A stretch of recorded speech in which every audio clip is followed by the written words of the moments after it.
It's Fight Night on talkSPORT. I'm Adam Catterall, Spencer Oliver alongside me.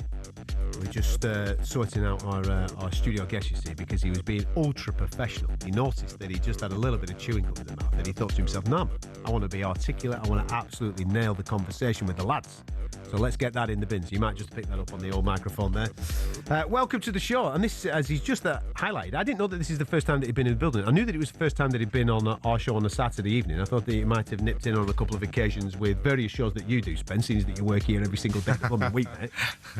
But Tommy Welch, welcome to the show, my man. How are you? Yeah, I'm very well, thanks. Excited to be here. Lovely setup, and yeah, it looks cool. Well, it's great to have you here, mate. And do you know something? It's great to be now in a situation where we can talk about what is on the horizon for you, because I feel like we've been speaking about you in this division for a good 2-3 years, right? About being one of those rising prospects, coming through, doing extremely well, amassing an unbelievable undefeated record. Obviously, there's family heritage here, which then helps the conversation from our point of view.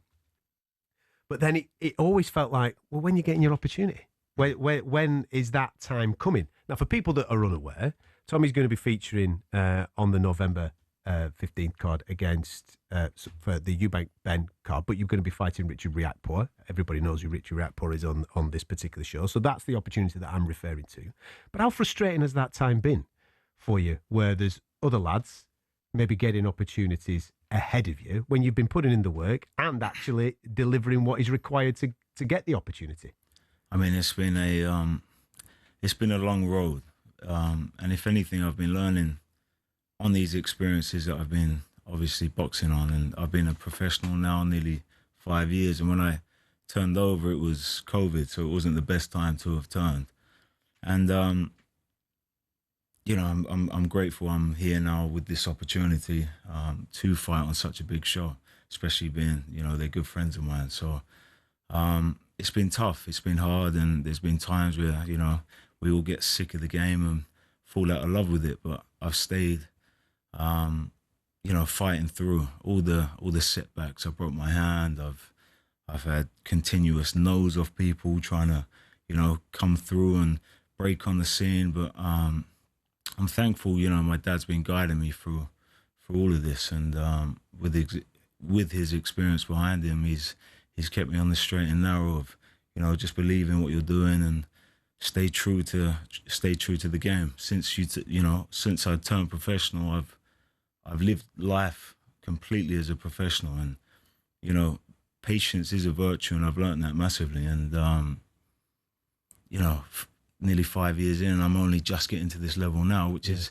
you know, it's good. I've had 16 fights in 16 random locations against 16, you know, random opposition that have been switched last minute. I've been cancelled on shows and then called up and said, you know, we found you an opponent. And, you know, it's been self-funded as well. I've been investing in, you know, with my family and sponsors as well. You know, KSD, who are behind me, have been, you know, family, friends, but they've been, you know, staying patient with me, you know, believing in my journey and knowing, you know, one day we will make it happen. And we've been knocking on the doors, and, you know, the door will eventually open.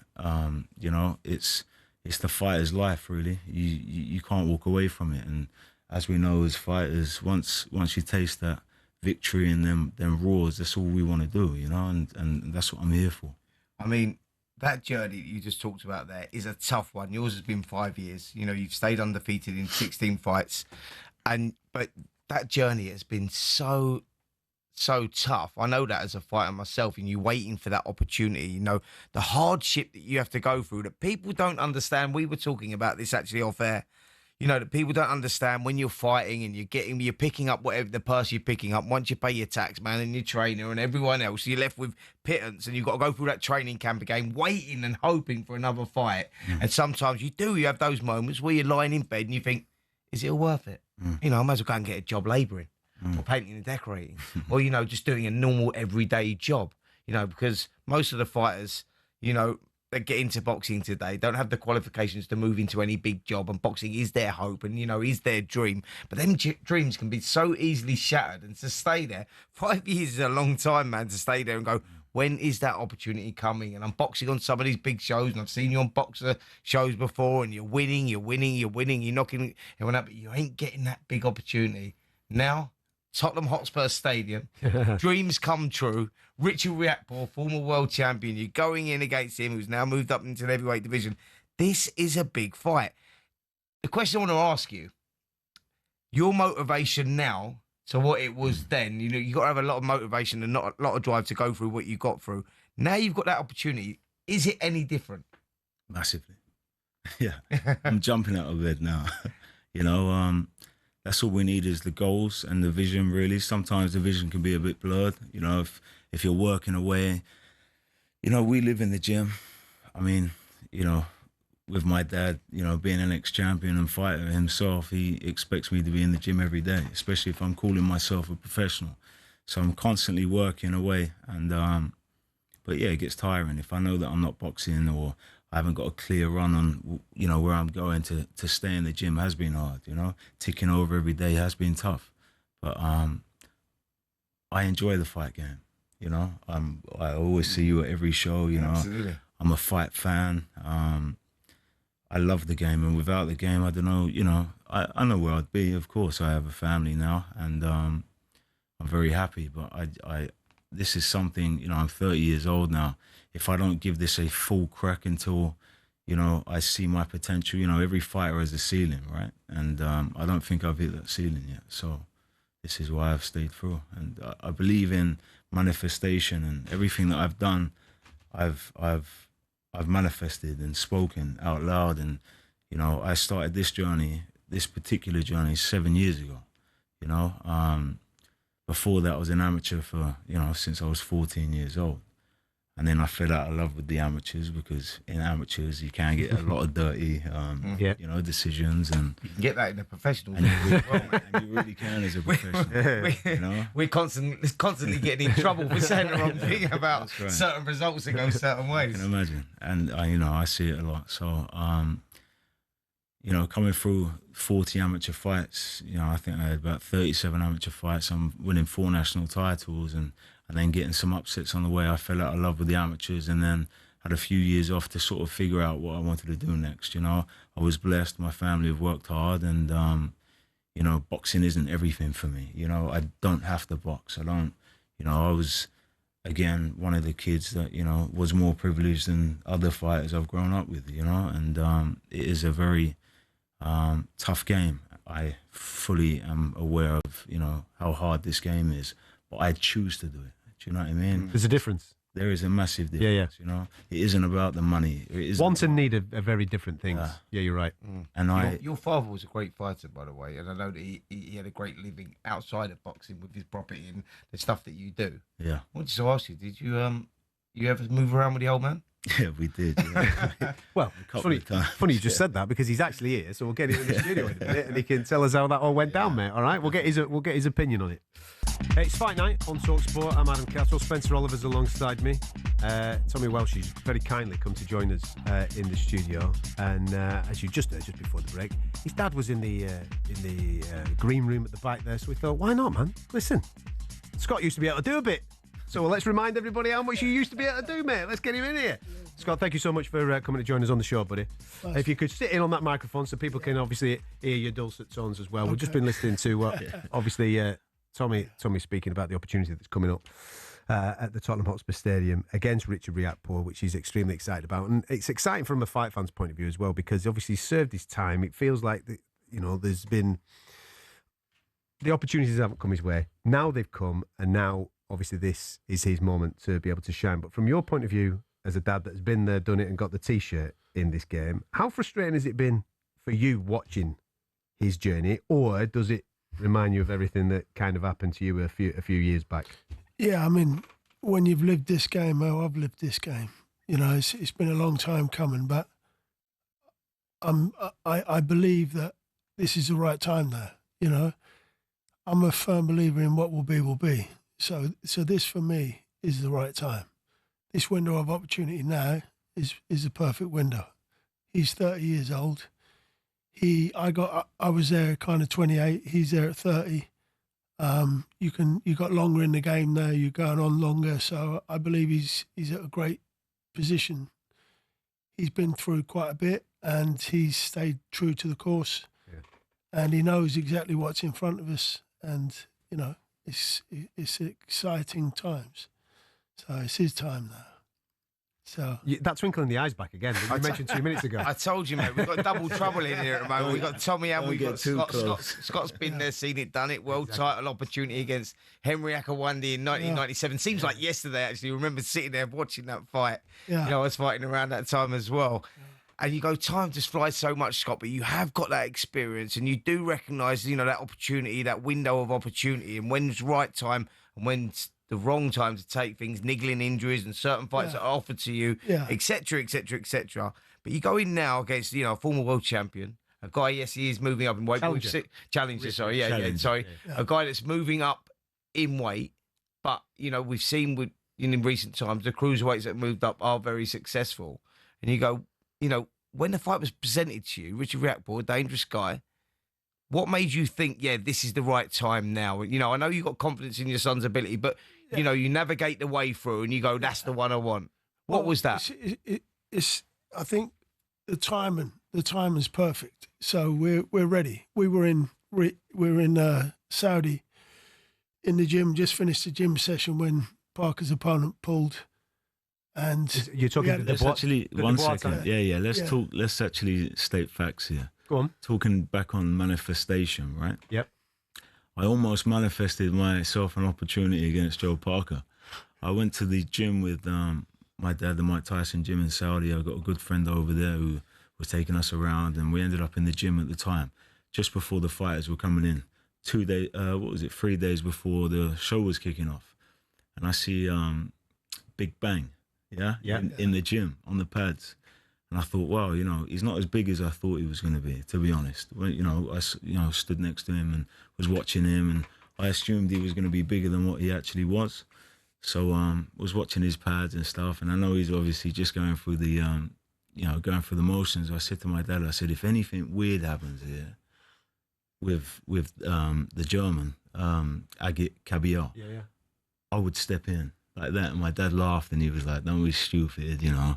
I said, no, seriously, like, I think speed sort of, you know, against him would cause him a lot of problems. And he thought I was just going on a bit of a mad sort of tangent. And that day I read that Daniel Dubois had pulled out against Joe Parker. And I said, Dad, this could be it. You know, I'd only just boxed like a week before, or 2 weeks. It was only, you know, I boxed the Journeyman, was just ticking over, but I said, this might be an opportunity that has landed on our laps to get in there in Saudi and fight. So I said, ring up Spencer. I said, call him. And Spencer Brown is now you're referring to. Spencer Brown, sorry, yeah. Ring Spencer. Spencer's doing the matchmaking here, yeah, go on. I said, and say that we're in town and, you know, we'll fight. And he sort of looked at me and he was like, really, didn't you? Yeah. And I said, yeah, get him on the phone and, you know, let's see what the crack is. If they can't get anyone, we're here, we're in town. And he said, all right. So anyway, we called him up and Spencer jumped on it, spoke to Eddie, and they come back with an offer. I said, yes. Yeah. He said, obviously, you said yes. Yeah. I was excited. I was ringing my team like, listen, you might have to book some flights here and get straight over because we could be in the ring in 2 days' time. So we had a very exciting few hours, didn't we? Yeah. While we were. And they never, they were happy. Then obviously Bacoli got confirmed, so I was a little bit disappointed, to be honest. But that attitude has led to this. Surely that's led to this. Showing what you've shown there has absolutely led to this opportunity, which is another Ring Magazine card coming up on November 15th. Absolutely. Is that how this opportunity manifested itself? Because obviously Turkey seen that you were going to go in. Well, I think that was it. They give you the opportunity. I think the name obviously would have gone out there then, Tommy's name and that opportunity, and then this one with Riakporhe. I'm not sure they really wanted the fight with Riakporhe with us straight away. They were going around the house. Yeah, they went around the houses and they were looking at other options as well. And I think there was we obviously we're part of the family as far as we're concerned with Chris Jr. and of course, all of them, and Conor as well. Yeah. So we're all very, very close. So I think we were mentioned, and then I think Junior's side gave it a nice little push as well. So that was great. Yeah. Brilliant. Yeah. Brilliant. Yeah. So, I mean, what a beautiful opportunity. Yeah. Like you yeah, say, absolutely. like, all the frustrations and the hardship that people no one sees. Yeah. And you get in your fights, but the frustration is there, and that for a fighter who doesn't need to fight, by the way. Yeah. You know, he has that financial security. You've done very well in life, and you know he's chose to do it off his own back. But the frustrations that go with that as well. That's a roller coaster, a tough one. Yeah. A very tough one. I mean, he's had. I mean, Tom is, as he said himself, we've been up and down many times in this game. And me through my career and what we go through, I don't get fazed by any of it now. So it all goes over my head, and I'm always a very calm guy to say, "Listen, Tom, this has happened for this reason. Don't worry about it. Our time will come." We had Babbitt before Fisher, and then we were going to take it, but again, things wasn't exactly right. I didn't believe that we should fight at that minute. For the money Fisher had absolutely the best fight of his life or his career, you know, and it set him on the path to the road that he went on. So, you know, did we miss our time? Yeah, we probably did, but hey ho, we're here now. But so in heavyweight boxing, Scott, you're only ever one win away, aren't you? And this is your one win. Absolutely. Because Riakporhe is that name that you know, and you know that a win here catapults you into. Hold on a minute, where's this kid come from? Yeah. Mate, I think I remember his old man back in the day. I mean, make no mistake, he's definitely a dangerous kid. He is definitely a dangerous guy. So, but I've been training him for these guys for 20 odd years. I grew up watching my dad fight people like Riakporhe. Do you know what I mean? The James I bowlers, the Akawandis, you know? And now I feel like, you know, I'm sort of living. He wants to show his he wants to have his go now. Can I ask you just quickly, because your old man was a good fighter who, you know, achieved a lot of stuff, boxing for that world title, as I've already mentioned, out in America. You go, has that inspired you a little bit more? As in, like, you know, it's always, you always want to follow in your dad's footsteps and try and achieve what they've achieved, and make them proud, and all of that sort of stuff. Do you take a lot of inspiration from what your father achieved back in the day? Yeah, I mean, did you grow up thinking, I want to do that? Yeah, I did. I really did.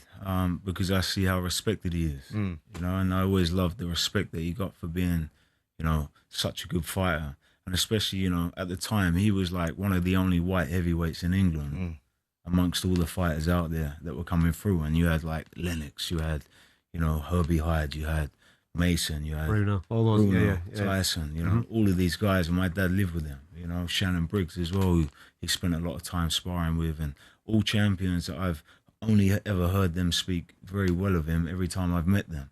Do you know what I mean? If, you know, if he's instilling the stuff that he has done with me, you know, why can't I ever go? You know, I've got his DNA, and, you know, we was raised differently, of course. He didn't start fighting until he was 19 years old. For me, I was in the gym at 7 years old. Do you know what I mean? Like, I've had him guiding me the whole time. So, you know, especially with the generation of, you know, today, I have mixed with a lot of top level fighters out there, and, you know, in the gym, and you know, Riakporhe is a top level fighter in my eyes. You know? Absolutely. He's a British and Commonwealth champion. He's literally done what my dad done at heavyweight, at cruiserweight. You know, so I'm not a big heavyweight. My dad wasn't a big heavyweight. You know, so it's going to be a good fight. It's going to be a great fight. Just to finish, what are your emotions like? Well, obviously, we speak to fighters all the time about their emotions. You've experienced that yourself when you've been walking to the ring and doing your thing. Yeah. What's your emotions like watching him? So I had an experience very early in our amateur career, and I had to say, when you're in the corner, if you can't be a father in the corner, you have to be a trainer. So, because you react differently as a father. So I've done his whole career as a trainer. So we've had the biggest almost punch-ups. Arguments continually was an everyday thing at the start, through to getting it through to him. And he's a very cool cat. So he takes it all in his stride, Do I think he'll be fazed by walking out in front of however many people are going to be in that stadium on the Saturday night? I don't believe he is. I believe he will handle it very, very well, and we're going to be putting on a show.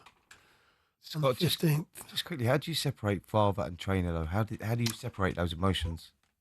Well, when you come to blows in the gym, yeah, that separates it quite. It was, yeah. I mean, you have to be.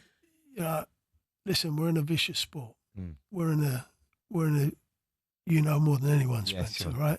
We're in a game that death is part of, right? So you have to. I've done a lot of searching in my life and in my head through my career and also his career. So everything I've dealt with, I have to kind of completely separate, because every time we walk that walk to the ring is a dangerous place to be.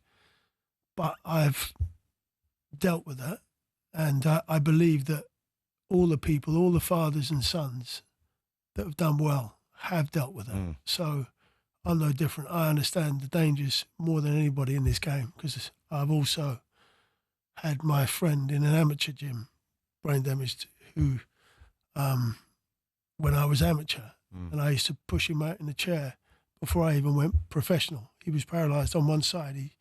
He eventually made a full recovery, like yourself. But so I've dealt with that kind of stuff as well. But we know the dangers. He knows the dangers, and sometimes you've got to roll the dice. We've got you've got to dare to be great in this game. Like a fighter, there's a switch. Yeah, and that's the switch that you have to go from father to trainer. Absolutely. And a fighter, we're fighting, we're friends, but it's business. Switch. We're absolutely on. Light switch. Yeah, done. Yeah. Nice. And that's where the admiration from the fan base comes from, because you're very, very special people to be able to make that walk. We wish you all the best, mate. I'm delighted that you've got the opportunity. Yeah, same. Just on that, can I just say a big shout out to Nova Sport? They really sort of pushed my corner in sorting all of this out for me, and that is Eubank's team. So, without them, we probably wouldn't be on this table right now. So that's massive. Absolutely, mate. Without a doubt, yeah. Enjoy the camp, gents. No punch-ups in the gym, all right, between you two. Strictly business. Save it to the 15th, mate, please. Absolutely. Yeah. On AM, on DAB, via the talkSPORT app and on your smart speaker. talkSPORT.